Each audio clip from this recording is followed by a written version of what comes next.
Hi, my name is Justin, aka Ghost Reader, and today I'm going to be talking about Titus Andronicus for the first of my videos for Shaketube. So Shaketube is running for the whole month of September. Basically, every week you are to read a Shakespeare play, whichever play you want, and then on Saturday you are to post a video about that play, um, and basically talk about what you thought about that play. So my first play was Titus Andronicus, and I will actually leave the links to the host's channel in the description below. So if you want to go check out their announcement videos and their videos about the plays that they read, you can do so.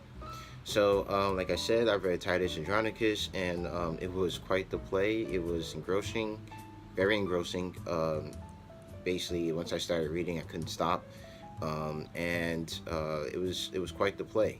So I did some reading on the background of the play a little bit, and basically this play was very popular amongst its audience when it first came out, and if you read the play itself, you can see why. But as time went on, especially like into the Victorian era, they got basically a bad reputation because people believed that the violence was just kind of gratuitous. It was just a license for licentiousness and vice. So um, it kind of lost its popularity, but then its reputation began to be rehabilitated within the 20th century, and now people don't look at it such a bad ways like they used to before.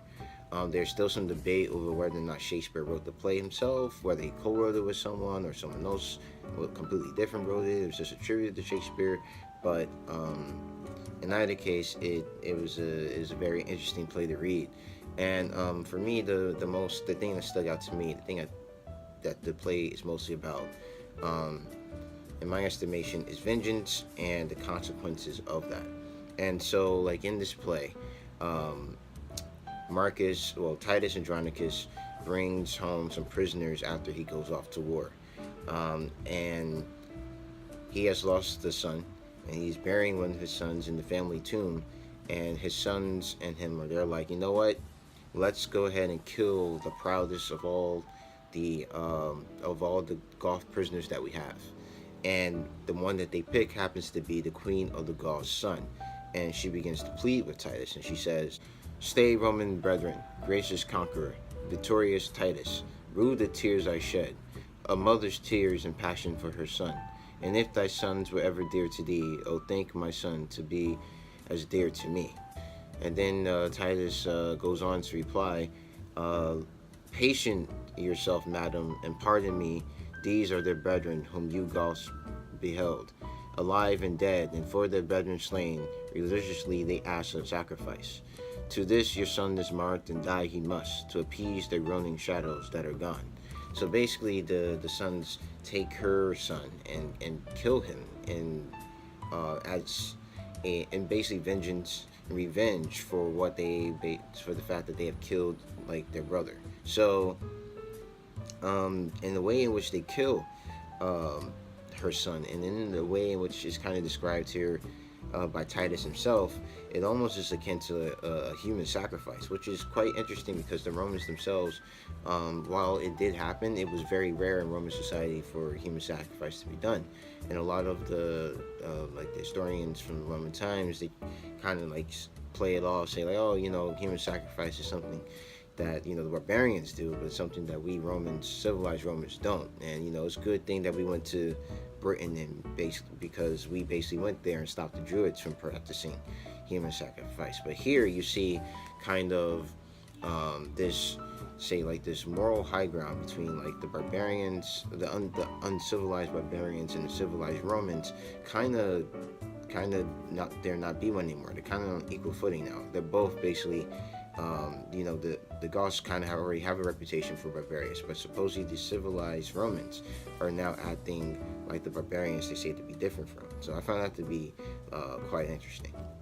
So of course Tamora is mad about this. So her two sons, and Aaron, who is her lover, her Blackmore lover, basically decide that they're going to get revenge, and they come up with this scheme on how they're going to do it. The emperor's brother had married Titus's daughter, and they basically are out in the forest one day, and Tamora's two sons come. They kill Bassianus, that is the emperor's brother, and then they take Lavinia, who they have some attraction to. They take her, and basically they say, we're gonna assault you, and then we're gonna take you out into the woods and we're gonna assault you. And basically Lavinia is like, she really doesn't have any skin in the game at this point. She's just kind of innocent bystander that's kind of caught up in all this. And she speaks to Tamora, because Tamora is present when all this is happening. She says, "'Tis present death I beg, and one thing more, that womanhood denies my tongue to tell. Oh, keep me from their worse than killing lusts, and tumble me into some loathsome pit, where never man's eye may behold my body. Do this, and be a charitable murderer." And then Tamora says, "So should I rob my sweet sons of their fee? No, let them satisfy their lust on thee." And this is quite a interesting scenario here, because Lavinia kind of talks to her woman to woman. She appeals to Tamora as a woman, saying, like, don't let them do this to me. Just kill me and let it be done. Throw my body in the pit somewhere, but don't let them do what they're planning to do to me. And Tamora is just completely like, no, I'm not gonna. Why should I keep my sons from having their fill of revenge? And unfortunately, Lavinia gets the worst of it, and not only that, they mutilate her so she can't. They take out her tongue and her arm and cut off her hand, so she can't tell anyone who's done the deed. So what we see here is with Tamora is basically there is no limit to how far she and her sons will go to get vengeance on Titus Andronicus. And I think the really sad thing about this is that they don't take vengeance out on him directly. They take it out on his family. So they take it on Lavinia, who is sexually assaulted, they take her hands and their tongue so she can't talk anymore. They take out his two sons, and then they take out his two sons. They end up taking his hand, because they tell him, like, hey, we can save your two sons, just cut off your hand, and give that to us, and we'll give you your two sons. And instead they give him their heads instead. So this is just you're shocked by just how far down these people can go, to the depths of which they would go to get their vengeance on Titus. And no one really gains much from all this bloodletting. I mean, you have, Titus lets his sons basically kill Tamora's sons, and for vengeance for his son. But what did he gain from that? Tamora lets her sons do what they will with Lavinia and frame another two of Titus's sons. But what did they gain from that? And they really gained nothing from this, except that basically towards the end, most of the characters in this play are all dead, and all have suffered. And Lavinia is quite a very sad character, because she and I kind of like, it's something that kind of came to me, and I'm not even sure this was something that Shakespeare or whoever wrote the play meant by this, but something that kind of stood out to me in like the modern context of reading this in modern times, is that Lavinia has become like the silent victim. She literally has no agency with which to speak to anyone about what's happened to her. She can physically not talk about it, and she's there, but she can't talk. She can't say, like, oh, these people did this to me. She's been silenced by these people. And over the course of the play, she is finally able to tell her story, because she realizes that something similar to her has happened in one of the plays. One of the stories that's in the library in her house, and she kind of flips through the pages with the stubs of her arms, and then someone was like, "All right, give her something where she can like draw in the sand, where she just use her mouth and kind of hold the stick between the two arms to kind of write the names down." So, but it was for a while there, she had no way to tell anyone who did it to her. So she was just had to deal with her pain on her own, and her father's also grieving as well. But he can kind of say what he needs to say. He can talk to his brother, to Lavinia.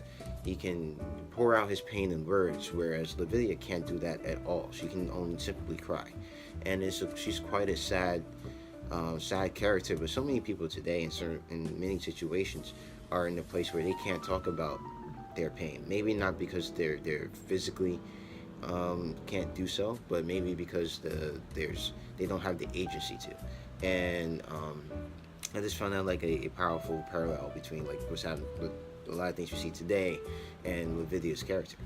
And another thing I wanted to talk about was fatherhood in this particular play.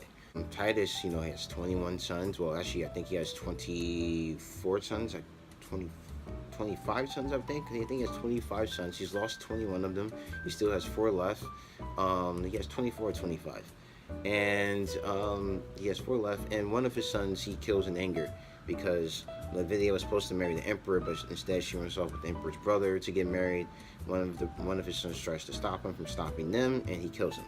And basically considers that son, and actually all his sons at that point, to be a traitor. But with this particular son that he killed, he doesn't even want to bury him in the family tomb. He says, no, this guy is a traitor. He doesn't deserve to be in the family tomb. And it takes the pleading of his brother and his 4 sons to eventually get him to bury his children. Well, his son that he killed.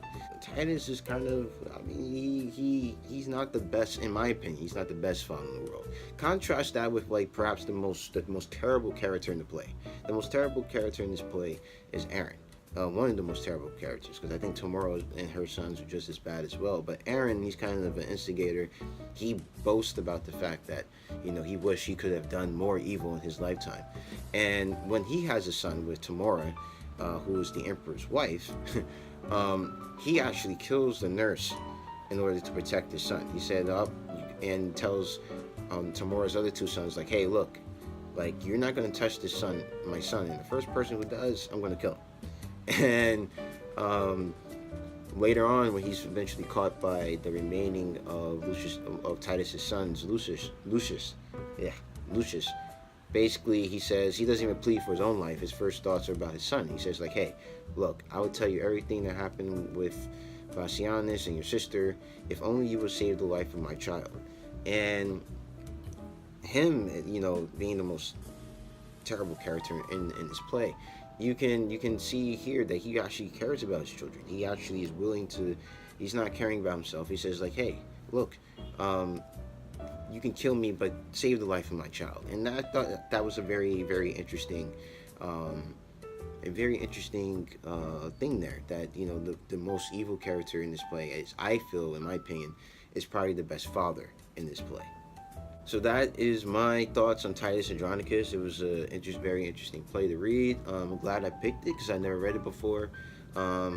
So those are my thoughts. I'm pretty sure there's no way I can tell about everything in this play, and I'm pretty sure there are things that I missed. So I'll probably definitely be reading it again in my lifetime. Probably not anytime soon, but probably sometime in the future. I'll definitely read it again to see what I missed. So if you're participating in Shaketube, let me know down in the comment section below. Also, what play you read. And even if you read Titus Andronicus, let me know your thoughts on the play as well. So if you like this video, please give me the thumbs up.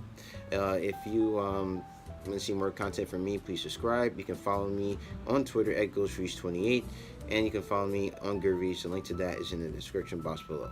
So as always, keep reading.